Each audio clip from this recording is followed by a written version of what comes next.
Мен Евразия арнасының графикалық дизайнермін.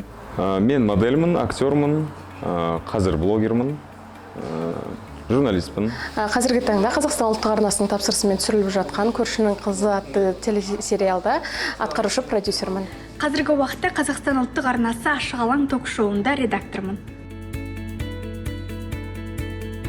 Универдегі техниканың көмегімен біз соны қолданып, осы салаға жол ашылды.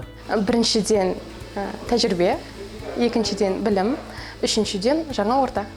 Әлеуметте өзіңді ұстау немесе социумға үйретеді. Адамдармен танысасың, жаңа адамдар, уже мектептегі адамдар жоқ деген сияқты. Дисциплинаға үйретті. IT бізге жан-жақтылықты, табандылықты, телеарнадағы жұмысты және адами қарым-қатынасты үйретті. Таңдау керек, мысалы, дәстүрлі журналистика басқа универмен салыстырғанда біздің оқу ордамыздың айырмашылығы біз конвергентті, диджитал журналистерді дайындайды. Сондықтан ол ең біріншіден жоғарғы оқу университетінің біліміне және де тәжірибесіне байланысты. Сол үшін халықаралық ақпараттық технологиялар университетін таңдау керек. Заманауи болғандықтан біріншіден,